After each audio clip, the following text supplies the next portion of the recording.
the focus really needs to be like adding in and thinking about what am I putting on my plate? That's where the magic is going to happen. We know that by reducing the meat, the dairy, etc., we are going to get much better health outcomes. That's going to be great for us.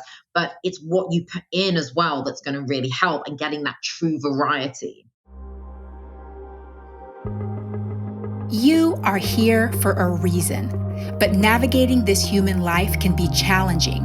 How do you care for your body, mind, and spirit to make the most of your time here on Earth? How can you harness your incredible human potential?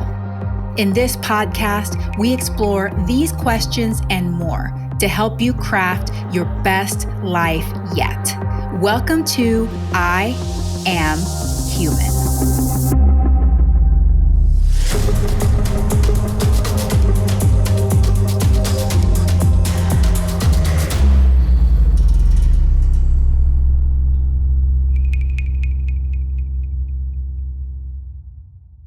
Hello, humans. Welcome back to I Am Human. I am your host, Dr. Yami, and I am so happy to be here with you today.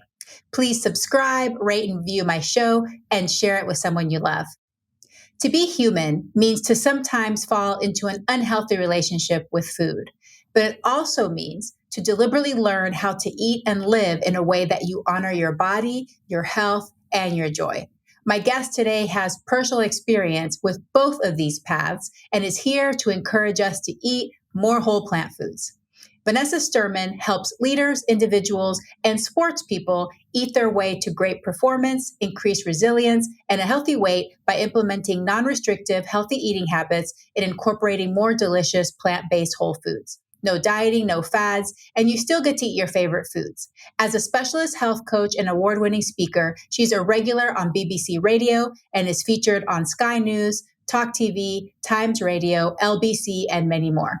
Her one-on-one clients get results such as hormone balance, reduced inflammation, great energy, great gut health, reduction in joint pain and bloating, and much more.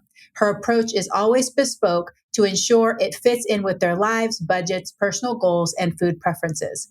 In this episode, we discuss her journey from poor body image and binge eating to food freedom and improved health through a plant-based diet. We also talk about the benefits of plant-based foods, as well as ways to integrate this way of eating into a busy lifestyle. We also touch on fueling for athletic pursuits and the biggest mistake she sees when people first transition to a plant-based diet. I know you're going to love this episode. It's very practical, and it's great for people that are first transitioning to a plant-based diet and need some tips on how to get started. Thank you so much for being here. And now let's welcome Vanessa Sturman. The information on this podcast is for informational and educational purposes only. It is not meant to replace careful evaluation and treatment. If you have concerns about your health or well-being, please consult a healthcare professional. This podcast episode contains sensitive topics that may be triggering to certain people. Listener discretion is advised. Vanessa Sturman, welcome to I Am Human. What a pleasure to have you today. Thank you so much for having me. It's amazing to see you again. Well, I'm excited to get into your story and talk a little bit about your journey and all of the work that you've been doing. So let's start from the beginning. Tell us about your plant-based journey. How did you get to where you are today? So my journey starts a little bit before I actually went plant-based. So when I was about 20 years ago, nearly 20 years ago when I was 17, I actually had a binge eating disorder. And I went from starvation and running 7 miles a day to binge eating absolutely everything, just like the most extreme hunger and urge to eat that you could possibly imagine. And it was one of the most unhappy times of my life. And it was pretty horrendous. And I had this out of body experience one day where I realized I have to do something. I can't live like this. This isn't going to happen. So I, sort of said, okay, what are the things I'm really, really struggling with? I'm really struggling with understanding my hunger signals. I'm really struggling with staying a healthy weight without dieting. I have no idea what to do. I either think it's starvation, and then I eat so much because my body can't take it anymore. So I decided at that point as a 17-year-old, I'm going to go look into nutrition. I'm going to try and really understand what makes the body full, what healthy eating is, how can I still eat things that, okay, like cake. Cake was definitely a part of the plan without putting on weight, without feeling guilty, and just kind of live like a normal person. But obviously, I had no idea what a normal person is. And the word normal, obviously, I know now that that's not really a thing anyway. And it's different for everyone. But I couldn't live the way I live. And as I started learning more about nutrition, I did really start understanding that the power of plants and becoming what, even though I was still like a really big meat, fish, and egg eater, I'm not going to lie about that. I started to understand the power of plants. I understood, hey, actually, you can feel really good on these. You can bulk out your plate with these amazing foods and get really full. I started to understand all those kinds of concepts. And I really learned how to build this into my everyday life and start being really relaxed around food, but then still have pretty good health. And then 8 years ago, probably 9 years ago now, actually, I went to India for fun and decided not to eat meat because I didn't want to get sick. Yeah, that was the only reason. And I discovered how amazing lentils were. I just, and I know it sounds silly because I'd looked so much into nutrition before that, but I'd never been forced to be vegetarian. I'd never done that before. And I kind of had this idea, which I think a lot of people might have, of like, actually, I'm not going to be full if I'm on a plant-based diet or if I'm vegetarian. It's going to be pretty bland. It's going to be difficult. And I'd had some really bad vegetarian food that was really unbalanced, and I really didn't feel that great on it. And I started looking into this. And when I got back from India, I cannot even remember what I put into Google, but my whole world turned on its head. And I discovered, the cruelty that we'd been doing to animals and how horrific this was. And my heart was just bleeding. And I was like, I've got to tell people, I've got to do something. And, because I had so much knowledge of how to research, I knew so much about food. I was like, well, this doesn't look that difficult. I'm just going to transition. And within 3 months, I was fully vegan. And then, moved on, and we can obviously talk more about this, moved on to teaching other people how to build this into their life and have thriving health, but without restriction, and actually just make steps that create progress and make sure that, you are doing it in a way that is optimal, filling, delicious, and fun. Awesome. Okay, I want to go back to what you said about out-of-body experience. Yeah. Was that just a figure of speech, or did you truly have an out-of-body experience? Okay, so it might be a figure. It depends what that was. So I did sort of see myself from above. And it was the first time I kind of became conscious so maybe I'm talking about it as a figure of speech. Maybe other people will still connect with it. But it was the first time I truly became conscious of the things I was doing. And I'd been in this place for like 2 years. And people saying to me, you're sick, like you can't carry on like this. And I was like, no, leave me alone, and hiding all this stuff. And that moment was the first time I actually saw what I was doing and was like, you can't do this anymore, So it was a very specific big moment for me. I even remember which house I was. I remember every single which house, which room, everything that I was in when this happened. Wow. Do you feel like it was a way that your soul was communicating with you and trying to get your attention? I do. I think it was almost like I don't want to say under some sort of, it's not under a spell, but I can, feel. I didn't see it. I didn't see it before, and I didn't see a way out. And it was so weird because it was only after I decided to do something about it and take action that actually a lot of mental health issues came with that. Weirdly, even though you think actually surely all the mental health issues were when you were in this awful place, and yeah, it was hugely. But because I suddenly had to face everything and I had to let go of a lot of control. When you're doing sort of starving and binging, you're very in control of everything, and you know exactly what you're going to do, exactly how much you're going to eat every day. Everything is really controlled. And when you decide, actually, I'm going to get to a place where I have a better relationship with food, you then have a relationship to work on. And you're suddenly facing up to all these feelings and the fact that, what you're doing wasn't working, and actually how maybe you don't have the love for yourself you thought you had. And so all these things were coming up. And I did get some counseling, and that was really, really helpful. And yeah, it was a great experience though, because I had to learn a lot about myself and understand, food, it's a relationship with food. It's not perfect every day. It's like any relationship, whether you have it with your partner, your child, your friends, like it goes up and down, but in the majority, it should be good. In the majority, it should be good, but it doesn't mean there aren't difficult days. You can all have difficult days with food, and it doesn't mean all is lost. It's just like, hey, that was just a day. It was a bit more difficult, but I didn't realize that before. I thought everything's got to be controlled and perfect, but it's just like a regular relationship. Yeah. So it's definitely an evolution where you kind of had this moment where you snapped out of it. You're like, I want to feel better about myself. I want to feel better about my relationship to food. Tell me more about after you transitioned to a plant-based diet. Did you feel any difference in your body? Did you feel any mental health differences? What was going on during that time? Yeah, I mean, I think before I became fully plant-based, I saw so many changes because I was still putting better foods in my body. I was putting so many more vegetables, fruits, nuts. I was getting really into variety, eating in a really amazing, balanced way.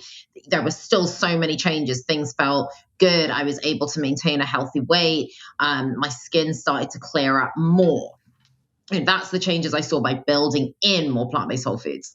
And then when I went fully plant-based, again, I had several like transitions. And I think, this is also an important point for everyone. Again, nothing is like, I'm going to make every change and then this is me for the rest of my life. You kind of have like, everyone has iterations in their journey. And, if you're in the nutrition space, you're learning new stuff all the time. You're learning new things. Your mind does change on things. New research comes out. You see other approaches. You understand more about behavior. And you're like, oh, actually, I'm going to kind of tweak that as well. So I had a few iterations. So when I went plant-based, I did feel great. I think I found it much easier to, maintain a healthy weight without dieting and just getting nice and full once I understood what I needed to eat and was like, this is such a great tool for not dieting as well, which is, a huge part of how I help people as well, just to kind of eat amazing food and not have to worry about diet culture.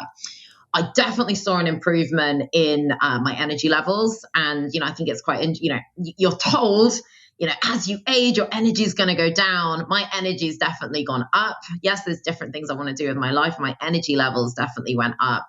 My bloating and gut health definitely improved as well. And I just think generally I've got more of a clarity of skin, for example. I know all of these are anecdotal when we talk about them on ourselves, but they really, really are significant. And I think another really amazing iteration I had, and again, this took me going and doing more learning and understanding. I had the most horrific period pains, even at a point while I was plant-based, and terrible cravings before my period. And like the thing is, I know your hunger levels change.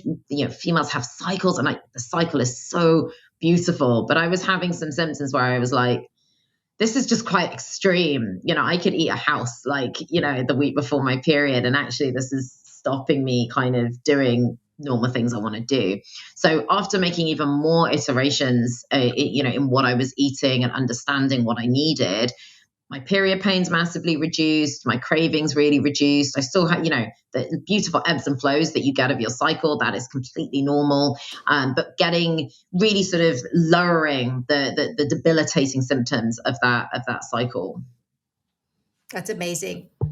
So tell me, why are whole plant foods so powerful? So many reasons. I mean, I think there's two sides of this as well. And, I come from the place of course, I think there's so many advantages if you go fully plant-based with plant-based whole foods, right? But there's so many advantages to just building more in and reducing animal products. So I think I'm going on the side of reduction first. So say you build in more of these plant-based whole foods, it helps you reduce foods that are not so great for you. And those are, for example, especially the processed red meat and the red meat where, you're exposing yourself potentially to things like cancer, heart disease, type 2 diabetes. You're reducing some of those foods that might cause some of these diseases, and you're pushing in more of these other foods. I think what's really important about plant-based whole foods for people to remember is fiber.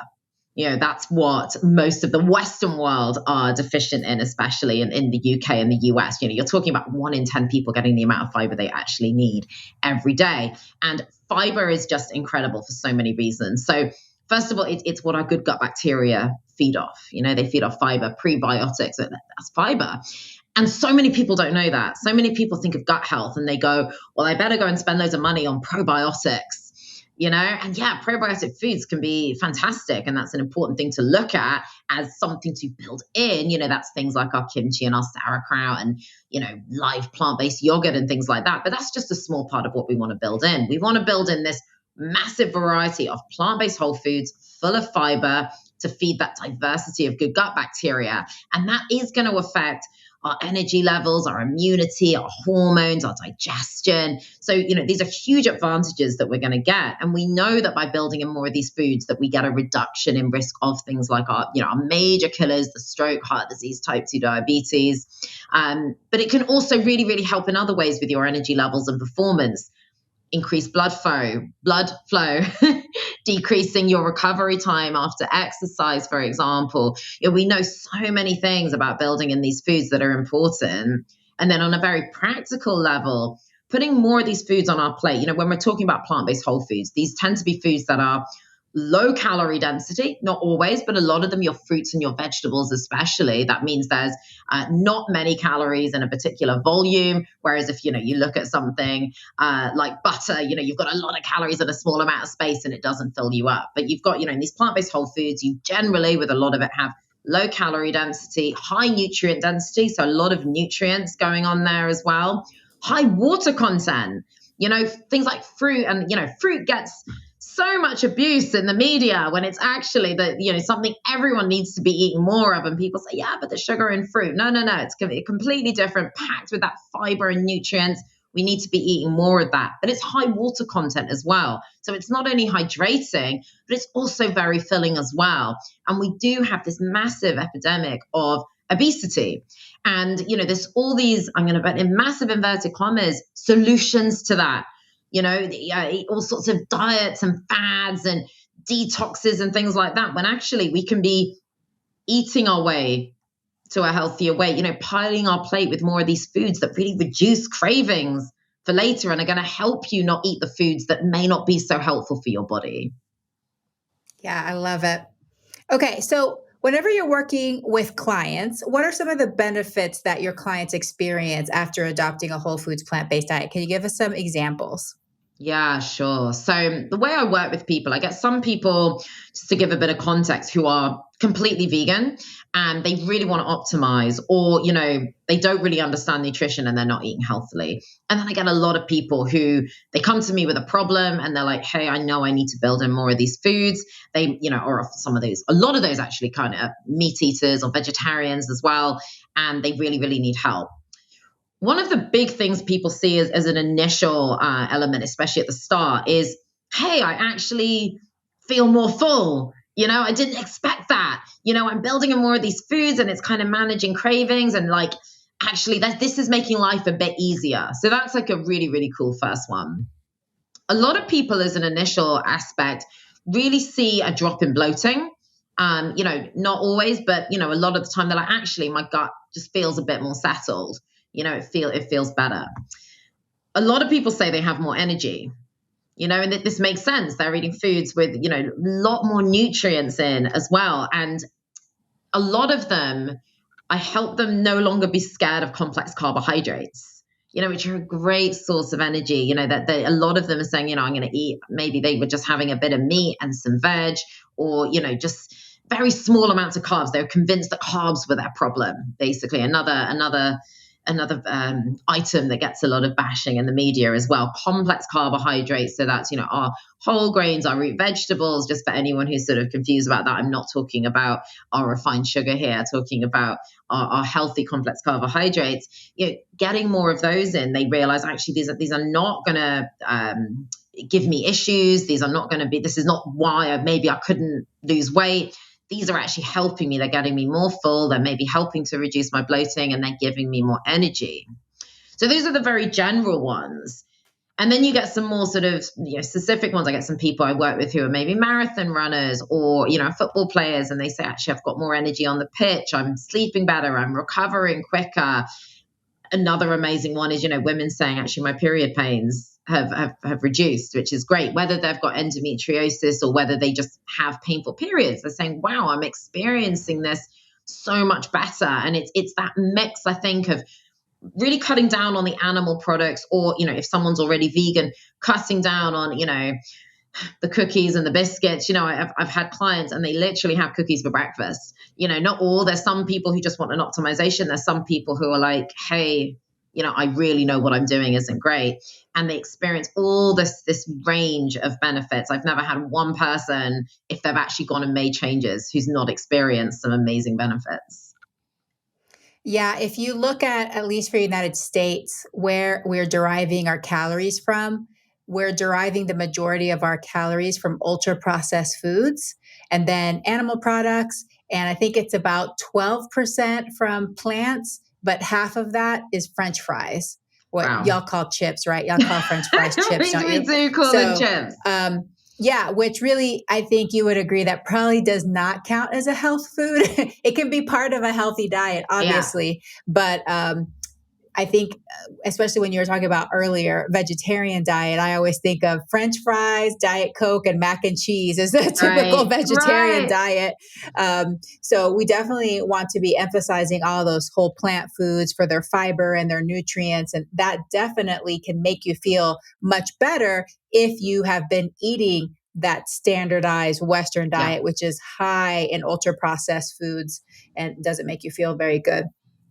100%. Well, how is it possible for busy people? We're all so busy in the modern world, careers, children, all of our hobbies and, side pursuits. How can we incorporate plant-based eating into our lives and routines when we're busy?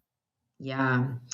So a few kind of things to, I think, set the scene. First of all, this does not mean you have to become a master chef.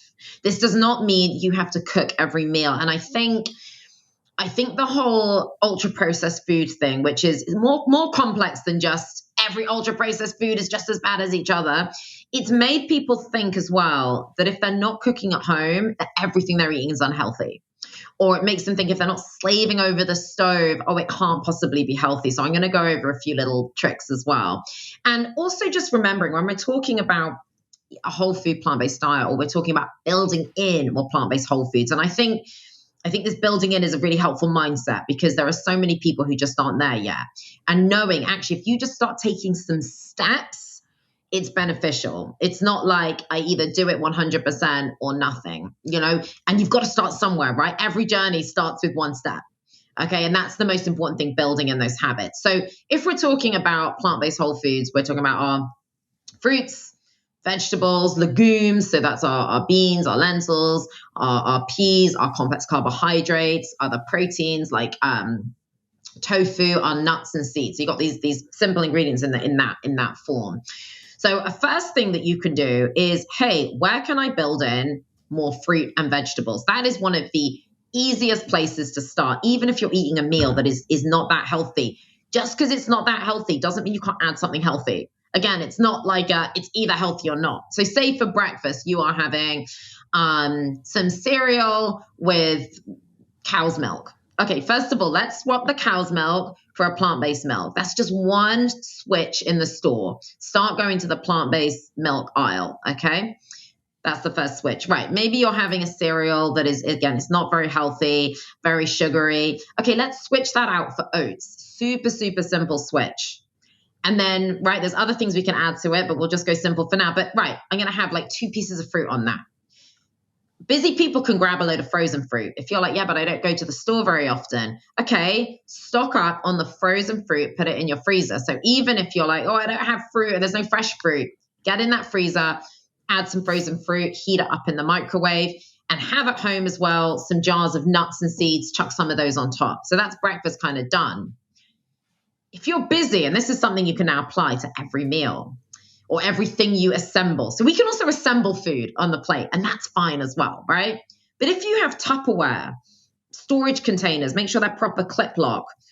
Make it, put it in your bag, take a spoon, and take it out with you. If you're like, yeah, but I had to leave the house really early. Cool, your bag's big enough. Just take that breakfast with you and eat it, whether it's on the train, it's at your desk, whatever it is. Start like building in these habits where if your problem is I'm always out and eating stuff that's not so healthy, start bringing a few things with you. So that's like one of the first things that you can do. And even at work, storing some oats and chia seeds in your locker, buying on the way to work. There's still going to be stores on the way to work, right? You can go in there and grab a few pieces of fruit, have some nuts stored in your locker at work if you have them, some nuts in your bag, whatever it is. We can build these in this really clever kind of way. And that was just one, I say small switch, but people do that switch in like a day or two when I give that to them, from their kind of milk and less healthy cereal to those kind of few changes. So that's one example, but I can give you loads more if you'd like them as well. Yeah, for sure. But let me comment on that real quick, because you brought up something else that might incentivize people and they have no clue. So many people eat out frequently throughout the week, Yeah. and it is so expensive. So people are always like, I want to have more money for this, or I never have enough money for that. Listen, start making your own food. It doesn't have to be gourmet cooking, but prep it, take it with you. You're probably going to be saving hundreds of dollars every week. I mean, there's people that buy breakfast and lunch out every single day. You could be saving so much money because it's just not getting cheaper to eat out. It adds up. And it really does save you a lot of money to pack your own food, and it gives you more nutrients and fiber usually, because eating out, it's very difficult, especially for fast foods. We're not at the point yet where the choices are excellent. There's definitely some places that you can make good choices, but it's not going to be the same, as having your oatmeal with your fruit and that kind of thing. Okay, give us a couple more tips. Okay, so some tips of things you can buy in supermarkets or stores. I believe you guys use the word supermarket as well in the US. It's not just a UK word, but wherever you buy food, right? There are some really cool ready-made things that you can buy. And, people get a bit scared of these because they're like, yeah, but isn't there a little bit of sugar in there? And I'm like, yeah, but the benefit's huge. It's better than you going to like McDonald's, right? So you can buy, for example, in like packets that they don't go off for like a year or two. You can even travel with them. These like almost like vacuum packets of flavored beans and lentils. There might be like a smoky Brazilian bean one, some kind of lovely Mexican pinto bean one. And you can just put these in your suitcase, or you can keep them in your cupboard at home. And for dinner or lunch, you can take them to work as well. Grab one of those packets. You can grab a packet of salad. Doing vegetables doesn't mean, again, I've got to saute with herbs and even herbs and spices are really good for you, by the way. But you don't have to do, again, some master chef thing. You can be like, right, I'm going to open a packet of salad, chop up some tomatoes, put some of these beans and lentils on. You can get packets of grains as well that you can stick in the microwave. But another trick is like getting a big packet of whole grain rice or any grain. Could be your quinoa, buckwheat, or those other ones as well. Bulk cooking is really important. So when you cook this whole grain rice, don't worry about the amounts. Just cook the whole packet. Again, you can put some of that. You can have some of it for the next day in the fridge. Make sure you cool it down properly by running cold water in it, by the way, if anyone's worried about rice. You can put it in Tupperware, put it in the freezer. So next time you're like, oh, I've got like nothing to eat. If you've got some rice in the freezer, pour hot water through it to defrost it if you want to do it quickly. Add maybe one of those packets of beans or lentils. We can talk about other bulk cooking as well. Add some extra salad. We can talk about marinated tofu as well, but you could add some tofu or tempeh, and we can talk about how that works. But you've just made yourself like a meal and you didn't really cook anything. It doesn't, again, it can just be really simple. And that is, again, going to the money side of things, so much cheaper than takeout. And even if you do get a takeout, say you're like, I'm going to order some kind of curry from the takeout, use your own whole grain rice from the freezer instead of ordering, the rice that comes with it. That's like, I don't know how much it is in the US. It's like $7 or something. Certainly if you order it here, you're going to be paying £5 for like just some boiled rice, which is just crazy. Get the rice. It's going to have more fiber in the whole grain rice from your freezer. Add that to your takeaway, and even add some extra vegetables. So even when you're doing a takeaway, do something a bit hybrid to build in more nutrients and make sure that, you're saving some money. I love those tips because I feel like I'm at the point where restaurants just don't use enough vegetables. Like I always have to specifically ask them and I tell them, please put a ridiculous amount of vegetables in whatever dish because sometimes it'll be like two little tiny pieces of broccoli. I'm like, this is not enough vegetables. So I like the idea of doing like this hybrid approach. Like maybe you don't have any legumes prepared and you just really craving this one thing, but you can add your own vegetables from home. And I have what I call emergency meals where I have things in the pantry, things in the freezer where I already know that I can put together a meal in like less than 15 minutes. It's going to be delicious. It's going to be filling and it doesn't have to have been prepared beforehand. So frozen vegetables are perfect for that. I love having frozen broccoli in my freezer because I know that I can always have vegetables. There's no excuse. There's always going to be vegetables available to me and it doesn't have to be something I make from fresh. So those are great, great tips. Thank you. Okay, so let's talk about athletes because we're definitely coming to the age now where more people are recognizing the importance of exercise and maybe it's becoming a hobby for them or there's definitely some people that are more serious into it and may be professionals, but the majority of us are not professionals. Okay, majority of us are just regular people who like to do half marathons or want to stay active, maybe bodybuild, lift weights, those kinds of things. So how would your advice change or differ for people that are specifically pursuing athletic endeavors? Yeah. So first of all, with anyone, what I would want to make sure of is that they have the foundation really, really good. And that can be similar for everyone. It's in terms of understanding, building in more plant-based whole foods. As we know, some people struggle with it if they don't understand a bit about nutrition and cooking and preparing food overall, right? We want to understand you want to fill your plates with this variety of foods. You want to really get that great balance with lots of complex carbs, good sources of protein, lots of fruit, veg, nuts, seeds.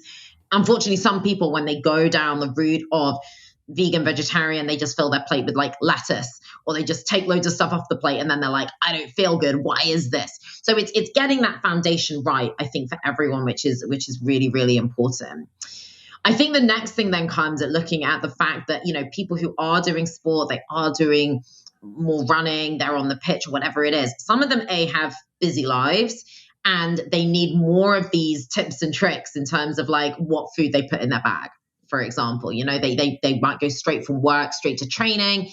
And the other thing is you're going to get more hungry, right? You are burning much more energy. You are going to need to eat more. And that becomes even more important because when we get super, super hungry, that's where the temptation also comes to go to the drive-through, go get something super unhealthy. And that is not going to help your gut, saying you're going to eat just like burger and chips. It's lacking in fiber. It's going to have lots of saturated fat. It's potentially going to put you at risk of future diseases. It's not going to help your recovery time, your digestion, anything. So you want to make sure you're super aware that you're going to get more hungry. And remember, you might just need to eat more for a start. So making sure that you've got that really, really well prepared.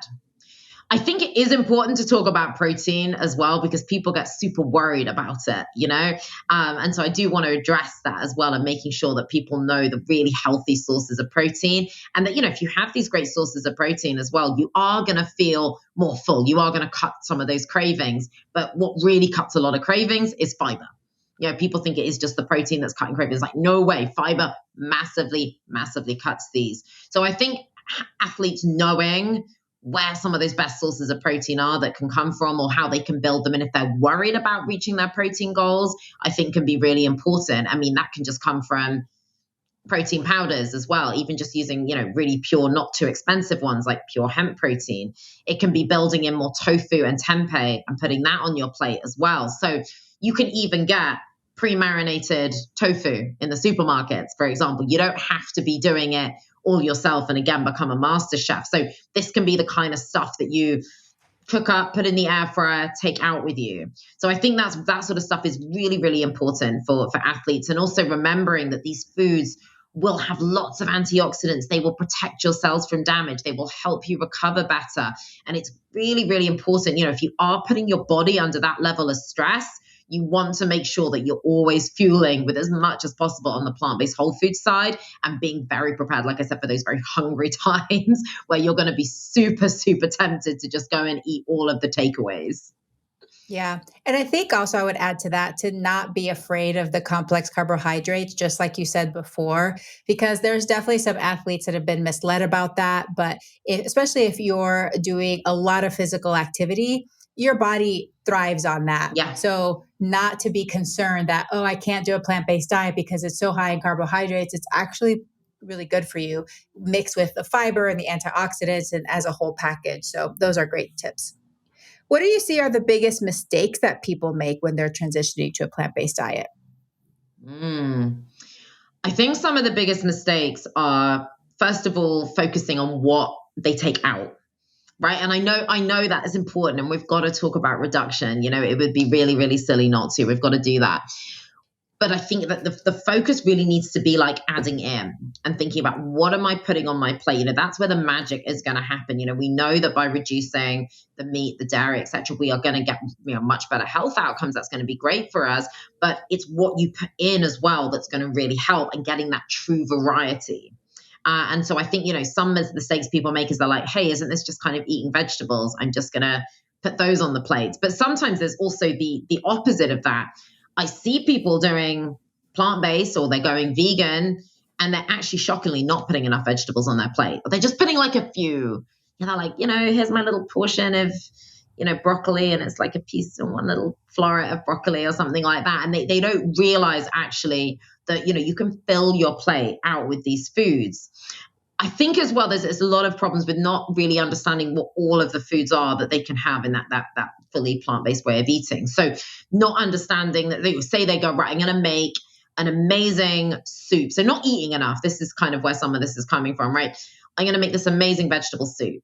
And there's nothing, there's everything right about what they've made. Everything, right? You've got great nutrients in there. It's all made from plant-based whole foods. It's got some variety in there. But they eat that for lunch and then they're like all over the cookies at like 3:00. And they, they're plant-based or vegan cookies, but they're just like, I don't understand why I'm eating this. And actually, again, a lot of it comes to like adding in. Okay, and this is another really cool tip. Even if you're getting your soup out of a packet from the supermarket or the store, they could have added into that some beans or lentils, right? More fiber, more protein, and some complex carbohydrates in that. Amazing. You're hitting so many of the things that your body needs. And the fiber in beans and lentils keeps you so amazingly full. And so something as small as that, I've had clients who are like, literally adding beans into my soup has changed my life. Like, it's amazing, like the little things that can change people's life. They're like, that's made me so much more full. I can't believe it. And then also I'm saying, okay, hey, why don't you get a nice piece of sourdough, put some avocado on it and have that on the side? And they're like, but isn't there fat in avocado and isn't bread bad for you? It's like, no, there's great, good fats in avocado. There's great fiber in that. And again, like there is nothing wrong with bread, especially your higher quality bread like sourdough. The issue is usually what people put on the bread. This is another fear usually about carbs. People are like, oh, my problem is that I'm eating bread. I'm like, I'm not sure that is the totality of the problem going on. Actually, it's often what you're not eating and it's often what you're putting on that bread. And once they start kind of building that out, they're like, wow, this now makes sense. And it's so simple. And I think another big mistake that this is sort of leading to is people think it's really complex. People think this must be really complex. I must have to be a biochemist to do this. They don't realize something as simple as opening a cheap can of beans and adding it to something, and they're doing it consistently, can elevate their health, their cravings, their gut health, their energy levels. And I think it's like not doing those incremental, consistent things where people make the mistakes. Yeah, I love that. That's great advice. And I see that as well too, when sometimes people transition, they're just simply not eating enough calories because they've eliminated so many things and they think plant-based just means vegetables. It's like a confusion. Plant-based isn't just vegetables. It's also whole grains, beans, nuts and seeds. And of course, fruit, which like you had said, lots of people are afraid of fruit too. So if you're afraid of fruit, you're afraid of carbs, you're afraid of fats, basically all you have left is lettuce, which is not going to be filling enough. And you're going to be feeling really, really really tired and not great. So I think that those are all fabulous tips. Well, Vanessa, this has been fantastic. Now I want to switch gears and ask you a few questions about yourself. What do you wish more people knew? So many things. I mean, I could go on about this for hours, but I think on this kind of topic, I wish they knew how much they could change their lives by what they put in their body. And I think, the body and health, and, also through my own experiences where I've been shocked by different things that have happened to me, I'm not saying things are always going to be perfect, right? And even if you have a condition that, maybe you're not going to get rid of that, right? Your experience of anything can drastically change with nutrition. It doesn't have to be a case of, am I going to 100% change this thing? It's like you can change your life by doing this. You will have more energy. You never know, you might get rid of that. Who knows? But I want people to know that this is always a path. And I want people to know that whether or not you use medication, or if you are on medication, doesn't mean that that's the approach I'm going down now, medication. It's like nutrition should always go with it. It should always go with it. That should be your long-term medication is the nutrition side of things. And I think we are taught so much that a lot of these lifestyle diseases people get, even as much as like aches and pains. Oh, I'm getting old. I'm in my 40s, and I have lots of aches and pains. Being told like this is just normal, very, very normal aging, or you're going to get diabetes, or, type 2 diabetes, I should say, that's very much in the family. And, normalizing that. I want people to know that so much more is in their hands to even change that experience, like I said, of a condition. So take those incremental steps and you can be so shocked by how quickly, how you feel can change. Beautiful. How do you define success in this lifetime? For me, wow. I've got two sides of this. I've got the kind of wider side. My mission of what I do is freedom for people, planet, and animals. And I guess that's like a big mission, and so many other people are on that mission. And it's beautiful. And so, success in this lifetime is to know I've contributed to that. Freedom from health issues, freedom from diet mentality for people, freedom for our planet. It is being destroyed, especially through animal agriculture, and of course, freedom for animals. And you don't have to be fully vegan to have an impact on that. I want everyone to know that. Like, the more we reduce that demand for animal products, we are reducing that cruelty. So success looks like, right, having created some of that freedom. And then there's freedom for myself. I adore connection. I adore doing things like this. To me, this is like, wow, I can't believe I get to do this and have these conversations and help people. So that connection and that freedom for me to do the things I love, to serve, to have fun, to eat amazing food, to travel. And then, at the end, to have made an impact and a legacy, to say, yeah, do you know what? I did leave this planet in a better condition than when I arrived. And that would be success for me. I love that. Is there a goal or a dream that has evaded you thus far? Or is there something you have left on your bucket list that you'd be willing to share with us? Ooh. So I think something that's I mean, there's lots of things that I think would be like super, super cool. But I think one of the things I would really love, and sometimes I get scared of talking about it because I'm like, is it going to happen? I would love a TV show. Actually, I would love a TV show, and I don't know exactly what it would be, but I would love it to be about really showing people the incredible practical aspects of healthy eating, and how that can be built in so everyone watching can learn. I feel like a lot of TV shows about health can be just so extreme, like super size, super skinny. I don't think they really help people very much.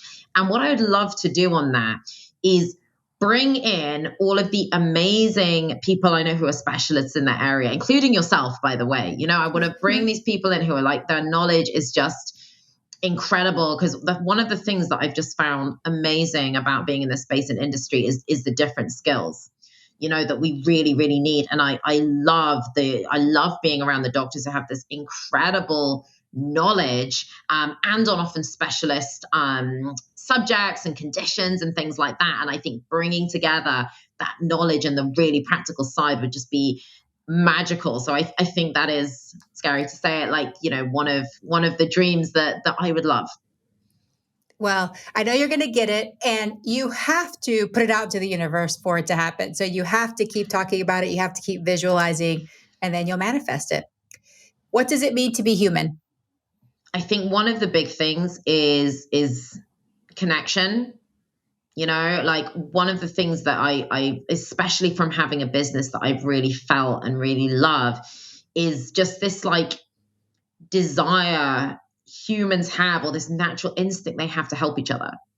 Like it's just amazing. Just like even when like it's not gonna like supposedly benefit you, it's like, oh, how can I help? I'm like, wow. And I love doing the same thing to someone. I'm like, wow, that felt really good. I'm not getting anything. And it's amazing and it's beautiful. And it's because we love interaction. And I think, truly when we're in the most beautiful human state, we do want to lift people up. And I know there's a lot of toxicity in the world where people are bringing each other down. I don't believe that's the true them. I think really when we're humans, we want to lift each other up. We want to connect. We believe in that abundance. Like, hey, if I help you, there is enough for everyone. There really is. And I can feel with myself when I get into scarcity mindset, I'm like, I know that's just fear. That's not real, right? Get back into that place where we lift everyone up. And then I think there is that true, incredible ability to feel, be vulnerable, and be seen. And I think that comes into connection as well. And I've learned so much more to be vulnerable and learned that that's okay. And I love hearing other people's vulnerabilities and the strength that really, really brings. And that beautiful connection and interaction when you are vulnerable, it's an interaction. You can be vulnerable with yourself, but it's amazing being vulnerable with others and getting that beautiful response and support is just one of the most amazing connections. So I think I could give you more and more, but I think for me, those are some of the cores. Oh, that's so beautiful. Thank you so much. Well, Vanessa, this has been a fabulous conversation. It's been great to get to know you more and learn from you. I know that my audience will greatly appreciate it. So if you can tell us where my listeners can connect with you and what products and services you offer. Oh, amazing. Thank you. So in terms of the products and services I offer, I do one-to-one coaching. Now that can be in a program. Now it is all super practical. It's like action focused. How does this fit in with my life? How does it fit in with my culture, my likes, my dislikes? How do I make this happen, basically? Now I do programs. And they are fantastic. They're all very bespoke, and you have to like me if you're going to come and do a program. Just saying that because we're going to have a lot of contact. But I also do something called power hours, which, even a TV presenter did it. And then he went and talked about it and was like, wow, like this is actually really easy. And that's a really great way to start. And it's also a great place, if you've got a lower budget as well, it means I can still help you. And it's an hour where we look at your food, you send pictures, which can be emotional as well, but sending some pictures so we can optimize and say, right, what are the super easy things you can do that can be consistent that will really help your health and energy? And I've done this with footballers, boxers, as well as, people way over 70 as well. And it's amazing the changes people get if you're consistent with your sustainable weight loss, potentially energy levels, gut health, cutting cravings, and getting you more empowered about your food. So, that's a beautiful place to start. Now, where you can find me. So you can find me on Facebook. If you just type in Vanessa Sturman, you can find me on there. You can connect with me. You can drop me a message. And on Facebook, I also have a group called How to Go Plant-Based. And it is for everyone is welcome. It has got vegans, meat eaters. It is only posting plant-based food though, just so you're aware. And it is very focused on the practical aspects of health, eating out, anything, recipes. There's loads of stuff in there. So you can join that group, and you can also find me on Instagram. So actually, the American spelling of this is different. So I didn't think about this when I was setting up my business, maybe in a rush. If you type in energize, but it doesn't have a Z, it's an S, energize and thrive plant-based. You'll find me on Instagram. So that's with an S, not a Z on the energize. Okay. And you can just send me a message and we'll connect. I didn't realize that the English version was with an S. Yeah, I mean, this is like when you're like good at what you do, but then you start a business and you realize you got to learn loads of stuff about business. And I set it up on Instagram, was doing loads of stuff in the UK, and I have lots of US clients now as well. But like, it was one of those things where I just thought, oh my goodness, this has completely evaded me, that you guys use a different letter to us. So yeah, that's been interesting. And then I'm like, I can't believe I'm gonna have to explain this if I if I get on like a US based podcast or something. Well, I'm sure people will still be able to find you because things are super searchable. So Vanessa, thank you so much. Thank you for all the work that you do to help others and to protect our planet and to advocate for the animals. We greatly appreciate you. So thank you for being a guest on I Am Human. And I hope that you have a very plantastic day. Oh, thank you so much. Absolute pleasure. My name is Vanessa Sturman, and I am human. Thank you for listening to another episode of I Am Human. I would be so honored if you subscribe to the podcast so that you never miss an episode. We love our listeners and take your feedback seriously. If you have questions or constructive feedback, you can email us at podcast@dryami.com. That's podcast@doctoryami.com. I am your host, Dr. Yami Cazorla-Lancaster. I Am Human is produced by myself and Alejandra Parra. Graphics designed by Alejandra Parra. Music by Angela Soph with Glowbox Productions and edited by the Castos production team. Remember, human, you are here for a reason. Have fun, explore, and live your life to the fullest.